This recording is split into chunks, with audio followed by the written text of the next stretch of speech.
Welcome to Redefining Femininity, an interview series with some incredible people that I adore and cherish. Today is no exception. Diane, I don't even know where to start. I'm going to read your little one-liner, but you are so amazing, and I'm so excited to have you on today. So, keynote speaker and consultant Diane Halfman utilizes her survival instincts from her work as an undercover prostitute to empower women to be fierce and feminine, to make quicker decisions and feel safer in the world.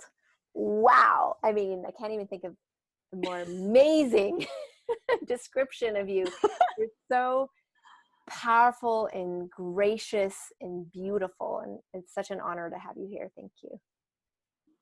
Oh, thank you, Saida. You know how much I adore you, and I just love that we get to spend this time together. Absolutely. So let's just dive in. Diane, I want to know, what does femininity actually mean to you personally? I love this question, because I've been talking so much about being fierce and feminine because I think you embody both. And for me, femininity is I get to be me. I get to be in the flow of me. I get to be unapologetically me. And I just get to stand in that, and it changes day to day. It could be where I could be a little bit more coy one day, a little bit more reserved, or I could just be all me, So I think that's the beauty of femininity, is we're all of it. I love that. Thank you. And you're definitely all of it. So I'm curious if there was a moment in your journey, in your life, where this particular definition you just gave us really landed, like where you kind of had this aha moment, or you became more aware of seeing the world through that description. Oh, a moment. I don't know if there was one moment in particular. I would say that, particularly when I was on the police department, here I was the only woman on the squad. And so when I worked undercover, I was in a very, feminine portrayed as, undercover prostitute. So, I had to really bring the traditional sense of what people think in terms of what's sexy, and really bringing that to front. And one of the things I noticed in doing that work is that it wasn't so much about being blatant. It was more about the seduction. It was more about the innuendos. It was more about just the subtleties, and just noticing, at the time, I mean, literally there were nights I arrested 34 men. There was no shortage of men looking to connect with women, and just realizing that I didn't even have to say anything, that it was really a matter of who I was being, just being present to that, and just understanding the really feeling that, building my confidence, and also just knowing when it comes to being feminine, that when you just show up, when you are in that, I notice the power of that in that work. You make a really important point here. I think one of the pieces that is currently lacking in, for women around their femininity, and maybe that's why there's a lot of dissonance and anger and things like this, but it's a direct connection to the power of their own magnetic and seductive nature, that somehow we're almost we don't own that. And there you were having to own it specifically for work in a very confronting way, because people wanted to pay you for sex. So it's, that's like probably one of the most confronting things that I could imagine being a woman. So what do you think about that thought of just that women are not really in relationship with or in ownership to that seductive magnetism? Yeah, I agree 100%. I notice the times where I feel the most sexy is when I've taken care of myself. When I have had, deep self-care, where I have, got good sleep, where I have really put myself first, because then I come with this energy that allows me to just show up. And there's been times where I have, when I felt less, insecure, or there's been certain things that have happened, I don't feel that sexy. I find that I feel more not standing in that power. So when I actually own it myself first, I show up as a completely different person, right? And I think that it's so important for women to know that they can just own that. Like they can just decide. It doesn't matter what else happens. Like you wake up that way. It's not like something you have to, put on the makeup or you have to do something or say something. You just are.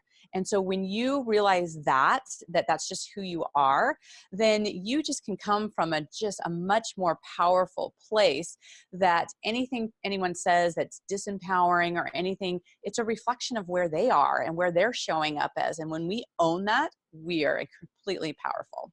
Wow. Yes, I love it.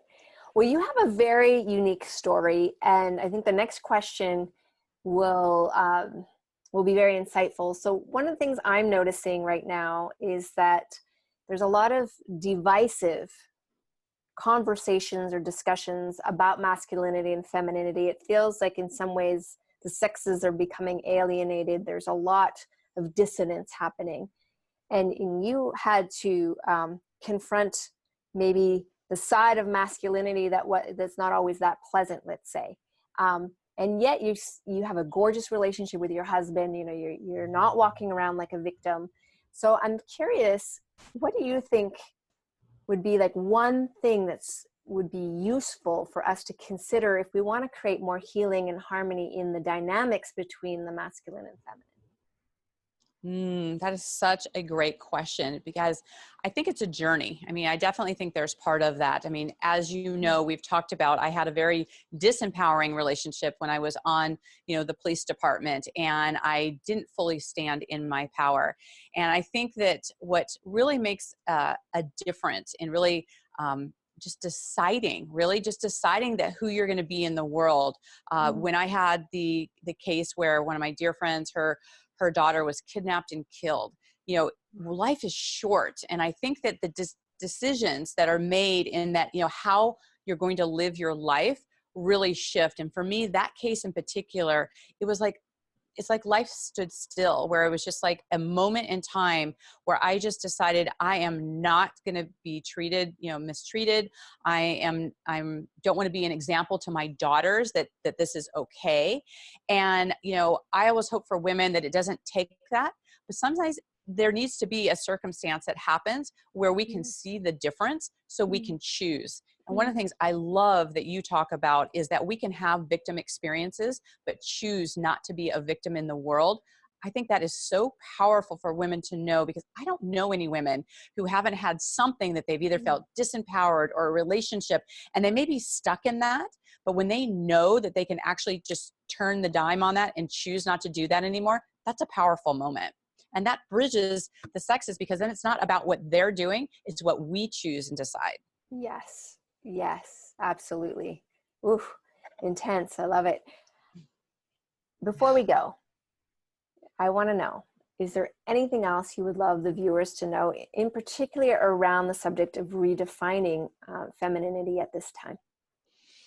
I think this is a beautiful time, because anything goes, right? We don't have to look at the traditions of what people told us what is sexy or what it looks like to other people, what's portrayed in movies or any of that. We get to define that. And that is such freedom to just show up however you want to be. And for me, it's like, I want to know I can be as sexy as I want. I can be as reserved as I want. And it's all okay, right? And I think it's so important for women to know that they can stand in that. Whew, I love it.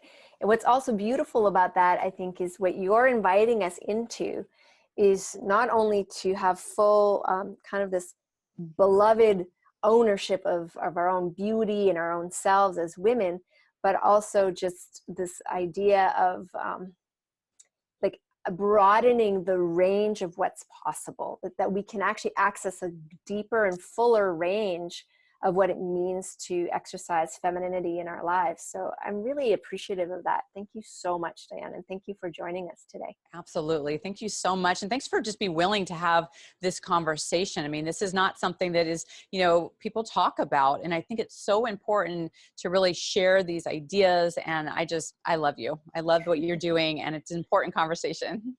Yes, let's have more of them.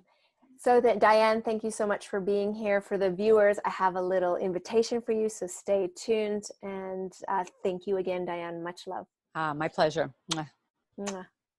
You're invited to join this amazing conversation. Soon I'll be doing a training, Redefining Feminine Power, and I want you to be there. So click the link that comes with this video, join.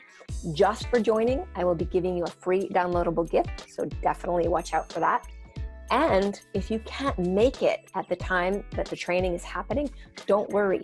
Because you've signed up, we'll make sure you get the replay, all right? So all you need to do is just click on the link, join the conversation, and let's redefine feminine power together.